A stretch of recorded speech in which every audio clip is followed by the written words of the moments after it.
Well, welcome back, everyone. Mark White here from the Iowa Bicycle Coalition.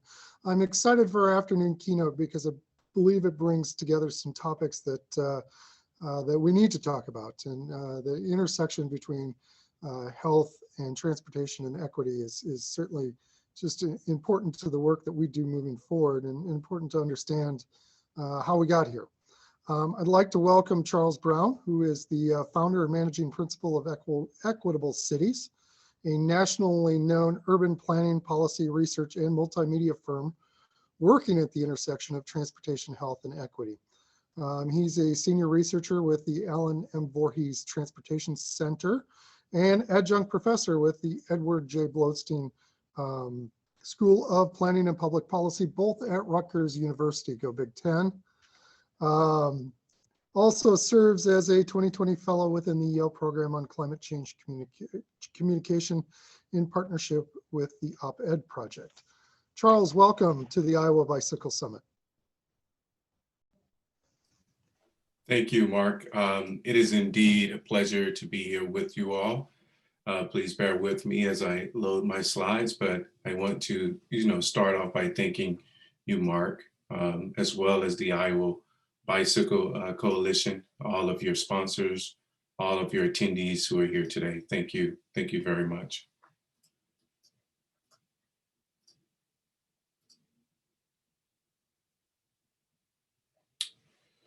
Again, my name is Charles T. Brown, and it is an honor. This is my first time, whether virtually or in person, presenting in or for the state of Iowa. So it is an absolute honor for me to have been welcomed here by you all today. The title of my presentation is Arrested Mobility. It is a phrase that I coined. It is something that is near and dear to me now, given the many years I've worked in the active transportation space, but also given my interests around increasing and centering equity, specifically racial equity in transportation and mobility. And so the title of today's presentation is Arrested Mobility, Exploring the Adverse Social, Political, Economic, and Health Outcomes of Over-Policing Black or racialized minority groups' mobility in the US. Please do me a favor, if you haven't already, follow me on Twitter at CTBrown1911, also using the hashtag Arrested Mobility. So why arrested mobility, and why is that important in the context of this summit? Well, there are a plethora of federal, state, and local initiatives, plans, policies, and programs aimed at increasing physical activity and improving pedestrian and bicycle safety and mobility among Black and minority groups in the US. Some of these wonderful programs or best practices include Vision Zero, Complete Streets, Open Streets, Livable Streets, and Safe Streets. However, when you take a critical lens and look at these programs in terms of their success, few, if any, actually achieve their goal of removing barriers to becoming more physically active for Black and minorities in this country. This is even more important in a state like Iowa, where according to the most recent census data, the racial composition of Iowa was 90% white, 3.71% Black or African American, and 2.41% Asian. Now, in the context of arrested mobility and the discussion of Blacks and other minorities, both Blacks in the context of Iowa, as well as Asians, would certainly factor into the framing and the intent behind this presentation. This becomes even more important when you take a look at the spatial dimensions of race in cities such as Iowa City. The map that you see here comes from the National Geographic, where you can look at race and ethnicity on a block by block level. And what this map shows you here is where the majority of whites live in a city like Iowa City, where the Blacks live, where Hispanics live, and where Asians live. As an urban planner, what this map tells me is that first and foremost, there isn't a large percentage of racialized minority groups within Iowa. But my research and history tells me that that isn't just by accident, that's also by design. And if something is by design, we can fix that thing that caused this segregation, that caused the lack thereof to exist in the first place. But that also takes me to another one of your beautiful cities, Des Moines, Iowa, where you certainly see more diversity. However, you still see racial residential segregation. And again, it is by design. Now, why is this important in the context of mobility? Well, this is important for many of factors, but specifically around how people are policed in space, whether it be in the cities or in the rural areas. You could see that Blacks are disproportionately more likely to experience force by police officers, and dare I say, disproportionately more likely to be policed, period. And so when we think about these federal, state, regional, and local initiatives aimed at increasing the mobility of Black and Brown bodies in this country, we have to take into consideration the fact that their mobility has been arrested. Now, the Active People Healthy Nations program is one of the most credible programs in the country. It is a national initiative led by the CDC to help 27 million Americans become more physically active by 2027. To reach this goal, communities can implement evidence-based strategies to increase physical activities across sectors and settings. And these strategies include activity-friendly routes to everyday destinations, access to places for physical activity, and school and youth programs. We're talking about Safe Routes to School here today, community-wide campaigns, social and individual supports, prompts to encourage physical activity, and then also importantly, equitable and inclusive access. However, once again, when you take these programs and other national and local initiatives aimed at increasing the safety and mobility of all parties, what we find when we take a critical look at them is that some of its shortcomings are that these programs and their current descriptions are ahistorical and apolitical, particularly in regards to the history of systemic and institutional racism within the US. We also find that many of the strategies do not highlight the very important role of state and municipal law enforcement in discouraging and denying physical activity among these racialized minority groups. Thirdly, we find that equitable and inclusive access is often listed as foundational elements, but do not explicitly stated as a desired outcome or goal with a tangible organizational commitment to funding organizations that work with and in these minority communities. And then fourthly, there is no mention of the overwhelming data highlighting the magnitude of unconscious bias and the criminalization of Blackness, or should I extend it to say minority in America, particularly in light of the current climate. And then fifthly, the strategies do not specifically discuss the need for institutional changes, particularly around increasing that diversity, equity, and inclusion, not only internal to these organizations, but also externally via the influence they have over resources.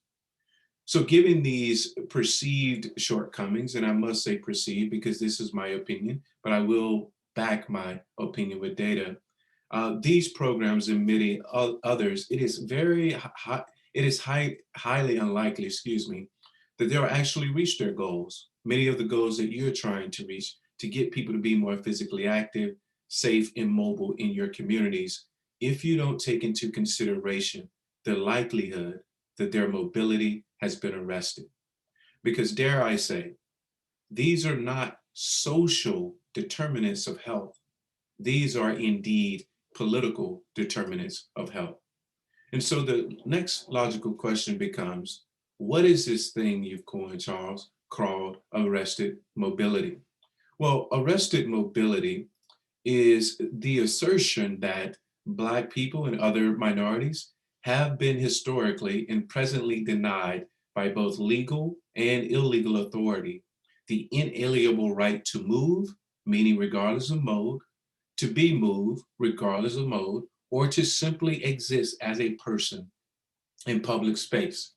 Now, as we know, and the data will show you here shortly, this unfortunately results in adverse social, political, economic, and health effects that are widespread and intergenerational, but they're preventable. And that's why, thanks to Mark and all of you, we're having this conversation here today as a family to see how we can prevent this from happening. Now, of course, working in the academies, I understand that there must be a framework. If you don't have a framework to show evidence of this assertion, then one would deem it to be not credible. So this framework that you see here touches on how arrested mobility manifests or is direct manifestation or is due, to a direct manifestation of racism across four distinct realms: the personal realm, the interpersonal realm, the institutional realm, and the cultural realm. These collective realms of racism have resulted in the social construct of race locally and globally, and have thus led to the intentional and deliberate targeting and over policing of Black people and other minorities in this country. This include their physical mobility, which is the direct connection. But the indirect connection is to their social mobility, or better yet, their upward mobility. So please understand and note that I understand that these direct relationships shown between the variables here are more nuanced and complex than displayed. So then the next important question becomes, okay, how are they over policed? Well, over policing is evident via three distinct forms. I've shown you evidence of one, and that is policy. Policies such as zoning, or what results from zoning and land use, such as racial residential segregation, but it also happens via decisions in terms of disinvestment in these communities. Then it happens in terms of your more traditional form of policing or over policing, which was evidenced by the stats that I started with: law enforcement. Law enforcement, be it federal, state, or local. And then lastly, and I'm sure many of you have been witness to this or seen this grow in the news as of late, it happens via the self-deputization of white citizens in America, the quote unquote Karens and others. And so this happens due to the intimate and long-standing relationship between these self-deputized citizens to law enforcement, as well as to their control and use of policy, the intentional and deliberate use of it. So in the context of physical mobility, which is what we are talking about here today, the various degrees of over-policing impacts this Black mobility across all the different modalities, whether one is walking, whether one is biking, whether one is taking public transit, hopping a ride share, or etc. It also happens, unfortunately, regardless of age, or whether you're riding your bike in your neighborhood as a 3-year-old or taking a ride on the neck of your father in a protest. Again, understanding how this over-policing arrests the physical mobility of Black people in America and minorities is of critical importance to all organizations, including the CDC, its partners, your local organizations, etc., if we are collectively to achieve this goal of increasing physical activity, safety, health, and well-being of all of our citizens. So the next logical question then is there evidence to support arrested mobility across the different modes of transportation? Well, let's start first with the easiest one of these, or the one that's most relatable: walking. The most recent and notable cases of over-policing Black mobility via walking or running in the US include the shooting deaths and murders of Ahmaud Arbery, who was jogging, Trayvon Martin, who was walking, and Mike Brown, who was also walking. Both Ahmaud and Trayvon were killed by self-deputized citizens, white citizens, or Hispanic, and Mike was arrested by or killed by law enforcement, allegedly. So what does the data reveal in the context of walking? Well, an analysis of 5 years of tickets issued to pedestrians in Jacksonville, Florida, revealed that 55% of the tickets were issued to Black individuals, even though only 29% of the population identified as Black.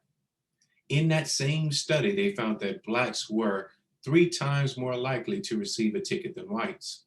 And residents of the city's 3 poorest zip codes were about 6 times as likely to receive a pedestrian citation. Rachel Nelson, a Black lady living in, I think, Atlanta, was a single mother and a college student who lost her son in a hit and run while crossing the street to their apartment after getting off the bus at a stop located across a divided highway. She was convicted by an all-white jury of reckless conduct, improperly crossing a roadway, and second-degree homicide.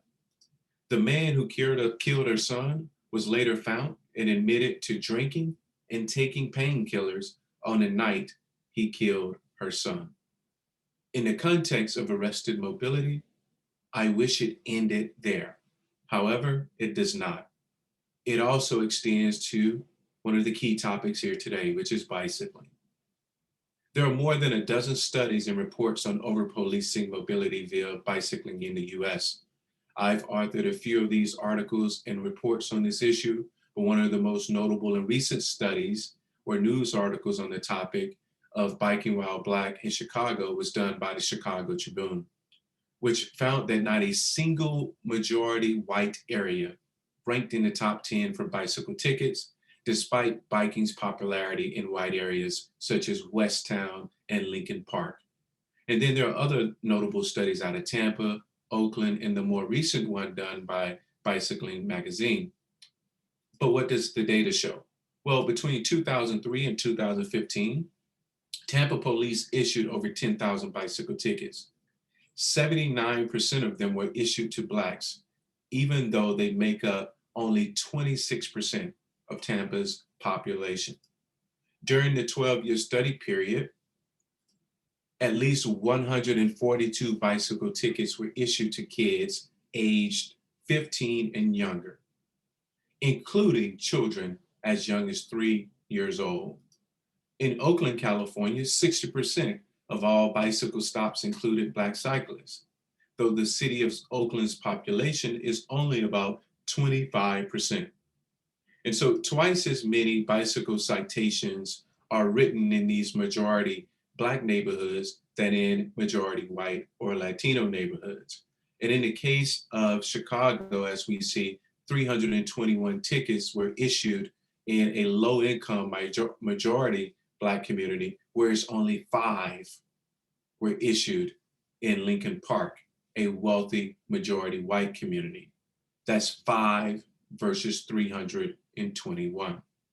When it comes to arrested mobility, I wish I could stop at it only exists in biking and walking, but it doesn't.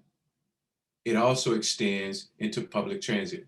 And one of the most recent and notable cases of over-policing Black mobility via public transit in the US includes the killing of Oscar Grant III, who was a 22-year-old Black man who was murdered by a BART police officer in Oakland, California. But what does the data say? Well, there was a Marshall Project analysis from the New York Division of Criminal Justice Services.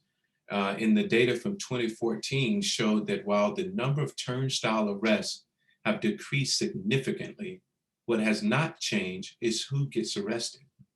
89% of those arrested are Black or Hispanic, virtually the same proportion since 2014. The top 10 neighborhoods in New York also, with the highest number of arrests per subway swipe, were all predominantly Black or Hispanic. And in the case of Adrian Napier, a Black teenager, he was tackled and aimed at with guns by at least 10 police officers for fare evasion. The fare evasion was $2.75. In 2017, Blacks were 8 times more likely than whites to be charged for certain transit violations in Portland, Oregon. Thankfully, that was decriminalized in 2018. But in the case of arrested mobility, I wish it would end there. However, it does not. We have to look at driving as well. And one of the most recent and notable cases of over-policing Black mobility via driving in the US includes the murder of Philando Castile and Sandra Bland. Give me one sec.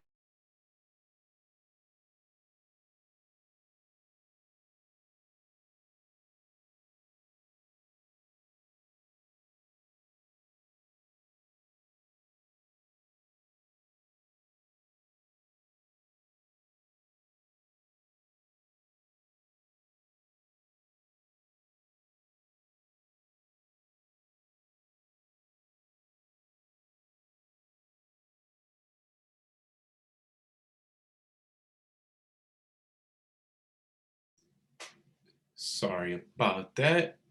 That was a little commercial break. Let's keep it going. It includes the most recent and notable cases of over-policing Black mobility in the US via driving in the US includes the murders of Philando Castile and Sandra Bland. But what does the data say? Well, nationwide, there was a quantitative analysis of police trends in traffic stops, and they showed that Blacks and Hispanic drivers are stopped disproportionately to white drivers, even though the hit rate of Black and white drivers are similar. It also showed that police are less likely to pull over Black drivers after dusk when the race of the driver is less obvious to police. And then in the case of Minnesota and Minneapolis, which has been at the sort of epicenter of a lot of this, a state commission study found that Blacks and Hispanics were 7 times more likely to be stopped by police in white majority neighborhoods. In a similar study, or the same study, 47% of the arrests by the St. Anthony Police Department in Minnesota were of Black individuals, even though the patrol area is only about 7% Black. And so when it comes to this conversation around arrested mobility, we've covered walking, we've covered biking, and now we've covered driving. I wish it would have stopped there. However, it does not. We now have to look at ride sharing. And one of the most notable stories about ride sharing involved researchers from Stanford, MIT, and the University of Washington, who found that drivers discriminate based on race and gender. And so Black travelers, when it came to ride sharing, waited on average 20% longer than white travelers to have their ride accepted on Lyft or UberX. It also took about 30% longer for these travelers to be picked up than white travelers when they used UberX. And on average, and both of these are very concerning, is that female travelers were driven 5% further than males given the same start and finish location. So what we find also is that in the case of Seattle, 55% of Blacks who have called for a cab at some point have experienced a refusal by the service to send a cab to their community. I have witnessed this myself personally on several occasions. But I wish it stopped there. It doesn't. We also find that our mobility is arrested and our lives may be taken even while sleeping in our own home or being a kid in our playground or in our front yards or on a playground, such as Tamir Rice or Breonna Taylor. But the question is, what are the adverse social, political, and economic health outcomes that few people are talking about? Well, let's take a look really quickly at some of the outcomes. First and foremost, Blacks are 54% less likely to be physically active than whites, regardless of neighborhood or individual income levels. So as we're advocating for more biking and walking, please take that into consideration. We also know that they're 46% less likely to be physically active than their white counterparts, regardless of the racial composition of the neighborhoods. And then Black men living in predominantly white neighborhoods were far less likely to engage in physical activity in the areas surrounding their homes. And so, what Black men will do, and what I have done, and many of my friends who I know who attempt to be physically active, oftentimes what is required is for you to make yourself look or seem less threatening. That, however, does not guarantee that you will not be over policed or that self deputized white citizens will not call 911 due simply to your existence in public space. Is it justified? Sometimes, maybe. We also find that areas with larger Black populations tend to have lower rates of upward mobility. Remember, I talked about how this arrested mobility, arrests the physical mobility, then it has impacts on the social or the upward mobilities. And we find that this upward economic mobility is a matter of whether neighborhoods have less segregation. And as I showed to you in the beginning, the two city examples from Iowa, you could see that segregation was rampant in both of those cities. And then what we saw more so in terms of rideshare, in the case of Chicago, rideshare fares tended to be higher for drop-offs in Chicago neighborhoods with high non-white populations. So the cost goes up due to you being a racialized minority. And again, this is systemic. And so we then find when it comes to health that Blacks were more likely to be uninsured and that they paid twice as much of their average household income on healthcare costs. And I'm from the South originally, and what we find is that several states, primarily in the South, have neglected to expand public health insurance programs that tend to help Blacks. And then lastly, this sort of residential segregation is so powerful, unfortunately, because it has led to the dearth of hospitals and healthcare providers in these majority Black and Hispanic areas.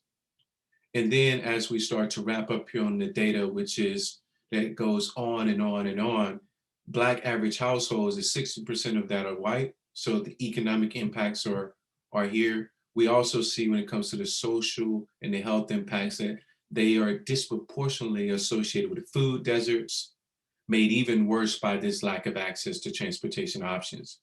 And then we know how segregation affects educational attainment, and then it also affects unemployment probability for Blacks much more than whites. And as we take a look at my beautiful great aunt here, and to help contextualize this, what we know is that there's less access to reliable transportation, particularly for seniors. And then the transportation disadvantage is a political concern as well, as we know that it makes Black people and other minorities more vulnerable to disenfranchisement efforts, like a lower density of polling places, which then exacerbates the lack of representation in government. And then the last thing I would touch on here is that Blacks consistently then have less access to important resources and opportunities like supermarkets, education, jobs, and healthcare. So you can see in a very visceral way the connection between a lack of mobility or your mobility being arrested and thus the adverse social, political, economic, and health impacts. But the question then remains, what are some strategies that we can use to address these issues? Well, first and foremost, I think we need a reparations style infrastructure package for Black and minority communities, but specifically Black communities and Native American communities, given their history and legacy here in the US. And in that reparations style infrastructure package, we need more bicycle infrastructure, specifically protected bike lanes, bicycle trails, bike lockers, etc. And dare I say, bicycle shops as well in these communities, because we could talk about there being bicycle shop deserts within these Black and brown communities. In addition to that, and this is in no chronological order, we also need better pedestrian infrastructure in these communities, wider sidewalk, more trees, more benches, more places to store trash, better investment, or I should say maintenance of these infrastructure as well. And then we need to invest more into public transit, not just the existence of it, but the frequency and the comfort of it. And with that, ideally less over policing. And lastly, we need, as part of this package, more public art, but not art for the sake of art, but art for the sake of culture, art for the sake of social cohesion, connectedness, and to reduce the isolation that many people feel here, and then hopefully to advance representational justice, which is where people can see themselves present in the communities, even when they've been gentrified. We also need enhanced police accountability. It's the role of all of us who are advocating for safe and increased mobility for us to talk to our brothers and sisters in law enforcement, to talk about how important it is that these populations not be over policed, and then to hold them accountable when necessary. Another thing we need is an elimination of the scary Black male narrative. Unfortunately, this is leading many Black and brown males to not be as physically active as they could be for fear out of being harassed and discriminated while exercising or commuting to and from work using the modes that we are promoting. But we also need better data. This took a lot of effort to come up with because it's so hard to find the data. We need disaggregated data specifically around Black lives, brown lives, and experiences. We also need to advocate for the penalization of race-based 911 calls. Due to the violence that has been inflicted upon Black and brown bodies in public space, we have to take it serious when people call 911 just for the sake of calling 911. We've seen, unfortunately, what that could result in these communities, and we need to protect our brothers and sisters who are the racialized minority persons in our community from these calls that end up, unfortunately, either leading to us being killed, injured, or jailed. And then we need to take a close look at racialized zoning practices. It has often been said that zoning was one of the first tools of institutional discrimination and racism in this country. So we need to take a look at what zoning has done to segregate us and continues to segregate us in cities and in places around the US. We also need greater and more courage from our white allies. It's not enough to say, I am with you. You must show evidence of being for justice by speaking up when people have been wrong and by asking critical and tough questions so that we can get the data, whether in a quantitative way, in a qualitative way, to address these issues. So this equity that we talk about is no longer a desktop exercise. It is no longer a desktop exercise. We must get out in the community, work with those who are suffering, and do what we can to remove their barriers to safe and healthy places to go. And then lastly, we all need mental health around this, because when one's mobility is arrested, it impacts not only the individual, but also the community as a whole. And what impacts the community impacts the region. What impacts the region impacts the state. What impacts the states impact the country. And this is important for a number of reasons, but most importantly around your understanding that we are not in the same boat. There's nothing wrong with hearing that. That means that you need to understand why we're not in the same boat. Because we are in the same storm. That is a huge difference. See, when you go to Twitter, what you find is that Black people are tired. They say they can't go jogging. They can't ask for help after being in a car crash. They can't walk from the corner store. They can't go home with Skittles. They can't get a normal traffic ticket. They can't have a disabled vehicle. They can't run. They can't breathe. They can't live. See, in the context of mobility, our mobility has been arrested. I want to thank you for your time being here with me today. and I look forward to our Q&A. Please know that there is no question you cannot ask, and I look forward to the discussion. Thank you. Charles, thank you very much. I appreciate the work that you're doing. This presentation was eye-opening and almost tearful for me at some points. So we did have one question in the box, and this person says, to create the most change, would you recommend starting with policy, local or national, or community culture change, or something else? I love having conversations surrounding race and racial equity, but I always feel inactive coming away from those conversations and looking for some advice on how to use my power and privilege to create sustainable and tangible change with our community of color. And I think you addressed that towards the end, but would you like to add more? Yeah, Makina, I think asked that question. Makina, thank you so much for that. The quick answer, the short answer, start with self.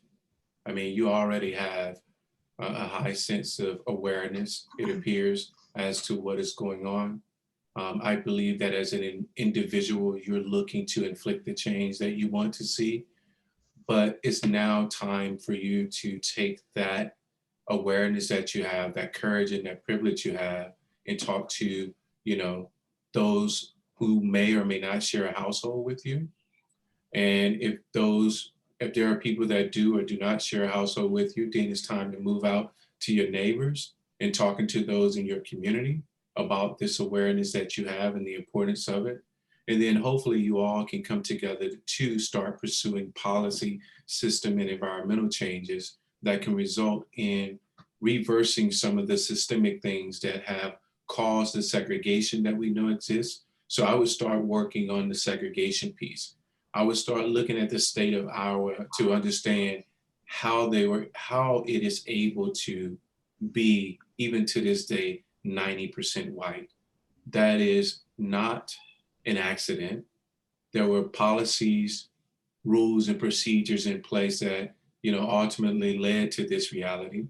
So go uncover or discover those truths and see what you could do to dismantle them for the sake and benefit of all. But it first starts with self before you move to community, and then policy is definitely important. Brandon is asking, how can he better engage brown and Black people to regular bike meetings and specific bike plan update meetings? You do it better by first not engaging them around biking. Relationships are important, and relationships cannot be built on, I need information from you to the benefit of me. Relationships must be intentional. They must be authentic. And so you could first do that by going into these communities, getting to know the people that are there before you go to them as a professional with an ask from them or of them. And so shop in these communities, play in these communities, jog in these communities, and more importantly, get to know them. Once you've gotten to know them, it's much easier to engage with and invite them to your meetings. But even with that being said, understand that as a professional, when you go to engage with these community members, you take with you the history and the legacy of the organizations that you're representing. So please know what that history and legacy is in terms of the distrust or mistrust that may exist between you and others, so that you could be prepared to deal with that elephant in the room. And the way that you're prepared to deal with that is to not take it personally, but to know that there's a history attached to that distrust. And so then you'll be able to approach them in a humble way and hopefully forge a relationship that's long-standing and sustainable. Aaron Detter asked if you could expand more on ride sharing, since he doesn't have much experience in his community with ride sharing as it is, but also could you expand more on the discrimination issues there? Yeah, so when it came to, your traditional taxis, for instance, prior to Uber and Lyft, neither of which I'm here to pick on today. I'm just stating, the facts. When it came to regular cabs, it would be difficult for many Black and brown people to catch a ride via cab. And many, of course, assumed, and there was evidence to support that it was due to, potentially the color of your skin, the dominant color of the neighborhood in which you're living in, or perhaps even one's community's income status. But when it comes to Uber and Lyft, it showed that they were taking women further, even though they had the same start and end point. It also showed that they had to wait longer to have their rides accepted. Many of the Black and brown people I talked to stated that for these reasons, many of them have decided to remove their pictures from a lot of these social media apps because they believe that their Black skin played a role in denial of service or the increase in wait time to have service. So on a surface level, that's some of the things that's behind it. I know these organizations have in place mechanisms to hopefully prevent that, but many have stated that there are gaps in the system and people are able, meaning Uber and Lyft drivers, to get around that. And thus discrimination, unfortunately, is perceived to continue. Becky asked, are there one or two cities, regions, communities, states that are enacting respectful and lasting mobility changes and doing it well? Yeah, so if the cities were a classroom of mine, I would say you all are doing well, but you can do much better. There are no cities at the moment that I would give an A+ to. So when I answer this question, Becky, please know that I'm not saying anyone is the gold standard. These are just examples of where I've seen positive change. One city would be the city of Seattle. I would go with the city of New York. I would state, gets more difficult. I think that's tough. I would go with Oakland. If I would give you my number one city, even knowing it has a ton of flaws. So when people hear me say this, the mobility justice leaders would come and deny the truth behind this. So this is just my opinion. So I would say the city of Oakland is as close to doing what needs to be done from a transportation standpoint than many of the others. So that would be my favorite. Jordan asked, and I think this is a good, he says, the question about discrepancies in citations in bicycling. He lived in Chicago and saw how reckless white cyclists could be. So is the solution more enforcement in white communities, or is the solution more proportional standards between the communities? It's a great question, Jordan. The answer is that no, you don't want them to come down harder on the white population. What you want is for them to treat everyone the same. You want it to be fair and just enforcement. So regardless of whether you're Black, brown, white, green, or purple, what you want is for enforcement to not be biased. You want it to be neutral, and you want it to treat all citizens the same. And so, no, I am in no way advocating for them to come down harder on whites. If anything, I'm asking for them to treat others the way that they treat whites. And what that would then lead to is less focus on these sort of petty issues, and then thus paying more attention to, more serious crime. Because think about it in the context of Black and brown communities in Chicago, they are witnessing a double, if not a quadruple whammy. First and foremost, they were segregated to certain parts of the city by design. Then they were given inadequate infrastructure, whether we're talking bicycle or pedestrian infrastructure. And then they were told to, okay, now obey the rules of the road when their road isn't to the same standard as to other parts of Chicago. And then what you do is then come and police them in a way where you expect them to behave in an ideal environment when you haven't given them one. So what you want is quality infrastructure in these communities, and you want to put the blame on the system because the system is dictating the behavior. Aaron asked a question it's pretty complicated, but it refers to jaywalking, and it's a term that you did not use during your presentation, but kind of seen legally is not really a crime, but does get pointed out quite a bit. Any thoughts on jaywalking issues? Yeah, my position, and everyone can Google this. Angie Smith and I wrote a piece, 9 reasons to decriminalize jaywalking in the US. In that piece that you can find on Bloomberg City Lab, we lay out a case for why jaywalking should be decriminalized. And a part of it is simply because we know the auto industry has a lot, or had a lot, to do with jaywalking being criminalized in the first place. But more importantly, as of late, is getting at the equity implications, specifically the racial equity implications of jaywalking, and how we are once again being disingenuous by putting people in an environment where it isn't conducive to safe walking and yet expecting them to do so. And so we got to fix the infrastructure before we start targeting the behavior of individuals. And so you'll be able to see my thoughts and Angie's thought in that piece of why jaywalking should be decriminalized. And I think the state of Virginia is one of the first states to actually move towards decriminalizing it. And others are up next. Well, there's a couple more questions that just came in here. Let's see what we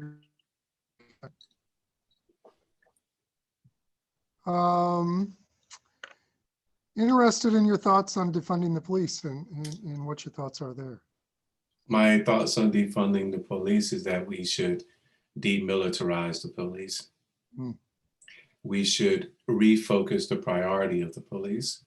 And I think when it comes to things such as traffic enforcement, which is at the heart of this conversation, we should give to other agencies to do with the backing of law enforcement, should they be needed. But the same way that we use non-police officers to do code enforcement, I think we can use them to do traffic enforcement. Dave asked, and I'll kind of paraphrase this, but in context of bike shops and street furniture and trails and bike parking, and how we get those into our poorest neighborhoods, where do we start? Is that a funding issue or is that a policy issue? It's a respect of person issue. It's a sort of, it's misinformation in business. There's this assumption that these businesses, particularly these bicycle shops, will not thrive in Black communities. That's not true.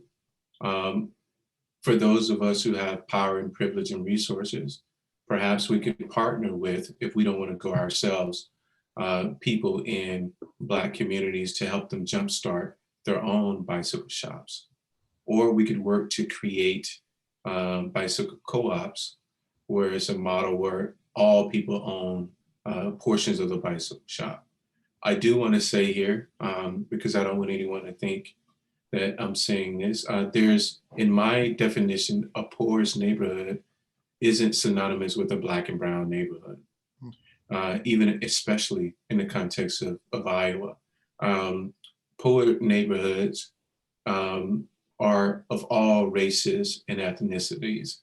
And so the question should be, why do we have them in poor white neighborhoods, but not in poor Black and brown neighborhoods? If we can find the resources and the strategies to put them there, we can put them in minority communities as well. How should organizations incorporate mental health support into their programs in light of these disparities? That's an excellent question, Claudia. Give me a second.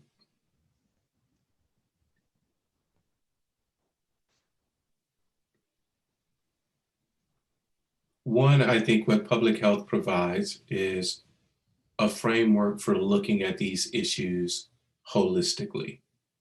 And what you find in public health is conversations around working downstream versus working upstream.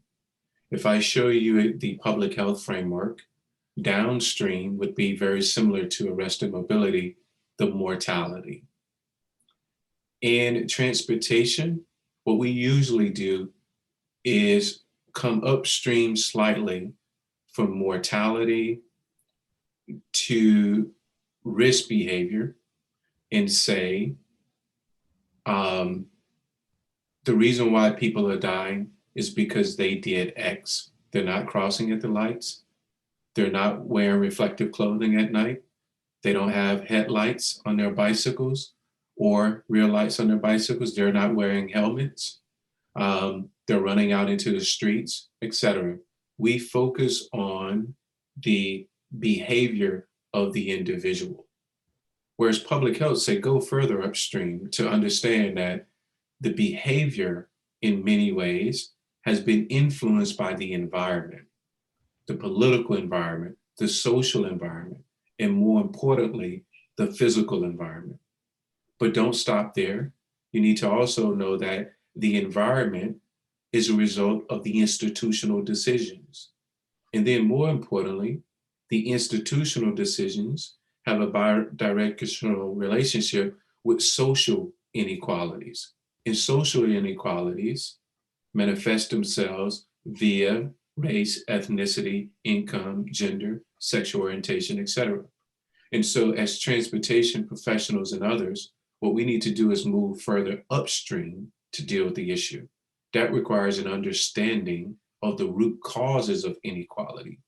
So the healthcare industry or public health period can best help transportation deal with arrested mobility by taking them further upstream to educate them on how the systems came to be. So I think that framework alone will take away from this blaming the victim to understanding that there were decisions made to create the conditions that led to the decisions made by those individuals. Because I strongly believe that if you encounter a person in your community that's from a disadvantaged neighborhood, they conduct a risky behavior, and they tell you the environment made me do it, there is some truth to that. Charles, this is probably our final question that we can get to before we run out of time, but Jared asked about a reparations transportation bill. I've also seen hopefully soon to be Secretary Buttigieg mention about investment in communities for bicycling and walking transportation. Is that what you're envisioning? Is what Mayor Buttigieg has mentioned? Well, I haven't read what Secretary Buttigieg has mentioned, but what I said prior to him being appointed, and what I'll say now is that when it comes to this reparations package specifically, because I want to separate reparations in general to a discussion around specific transportation reparations bill. I'm mentioning the need for bicycle investment, pedestrian investment, transit investment, and public art investments in communities of color and low-income communities. And the way that will happen is that you follow the data the way you've always followed the data. The quantitative data, as well as the qualitative data, shows you where people are dying disproportionately. Now it's time to spend money or direct resources to those communities disproportionately. And so if you want to follow the data by investing where you see the greatest disparities. And again, that would be in bicycle, pedestrian, public transit, and public art in these communities. Thank you. Thank you, Mark. This has been a very bold session for us, and this is the only session that we got 15 questions on. So the conversation is great. I hope this continues. In fact, I will put it on my agenda to make sure that we continue this conversation locally into the future. I think that you served as a stepping off point for us in Iowa to make change and make lasting change. I appreciate that. Know that I'm here for all of you. You know, we're family, pre or post pandemic. We're going to get through this together because that's what it takes. So this doesn't have to be a one-off. Consider me accessible whenever you need me. I'll be here for you and others. And again, thank you, Mark, to you and the entire team and all of the residents of the state of Iowa for having me here because it's been an honor. Thank you. Appreciate it. Thank you. Take care.